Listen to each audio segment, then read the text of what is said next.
Sud Radio à votre service. Avec Fiducial, une offre globale de services proche des entreprises. Et les entreprises, on en parle tous les matins, des commerces, des artisans, des professions libérales. On se demande si effectivement la crise a réussi à certains, si d'autres ont trouvé d'autres manières de travailler. En tout cas, les enjeux de ces entreprises avec Véronique Discourbio. Bonjour.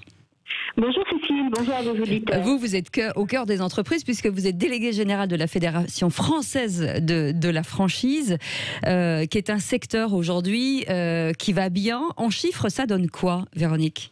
Alors en chiffres, c'est 1900 franchiseurs, 78 000 franchisés, pour un montant global de chiffre d'affaires d'environ 64 milliards d'euros et 670 000 emplois.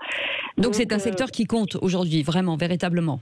Oui, absolument, d'autant qu'il est en expansion depuis 10 ans et qu'il recouvre 90 secteurs d'activité qui permettent de devenir entrepreneur dans des secteurs aussi variés que la mécanique automobile, la fleur, la restauration, les magasins alimentaires, les magasins de vêtements et aussi beaucoup de services, puisque, et notamment vous parliez de la crise, les services à la personne ont été à la manœuvre pendant cette crise et certains ont d'ailleurs très bien travaillé. Alors, ça fait 2 ans qu'on est en pleine crise. C'est un secteur qui a tenu bon, puisqu'en plus, il y a une véritable entraide entre régions chez les franchisés.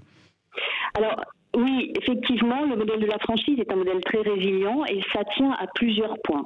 Un point, c'est effectivement que contrairement aux entrepreneurs indépendants isolés, ces entrepreneurs qui sont eux aussi indépendants mais en réseau, ont bénéficié du soutien de leur tête de réseau, mais aussi du soutien de l'ensemble du réseau et de leurs confrères.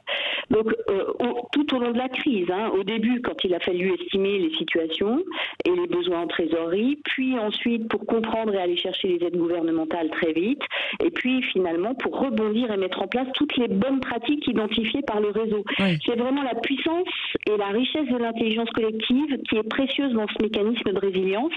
Et d'ailleurs, c'est vraiment un modèle qui séduit puisque selon l'enquête Kantar commanditée par la Banque Populaire, on a 86% des franchisés qui ont mis en place des actions spécifiques pour s'adapter pendant la crise et on a 80% des franchisés qui ont aujourd'hui l'intention de poursuivre leur activité au sein de leur réseau au terme de leur contrat. Oui. Donc c'est très important. Et puis l'autre atout, c'est le digital quand même. Absolument, ça a bien marché. En tout cas, vous en parlerez pendant le salon de la franchise à Paris qui se déroule dans quelques jours.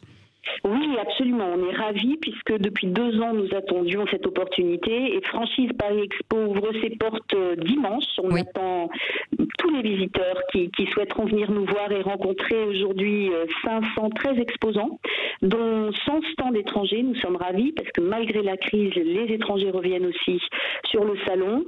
Ce sera la 39e édition et pendant 4 jours, on accueille les candidats qui souhaitent créer leur entreprise en franchise. Alors c'est l'opportunité de découvrir, je le disais tout à l'heure, tous les secteurs d'activité aussi divers et variés que l'immobilier, le bâtiment, le textile, etc.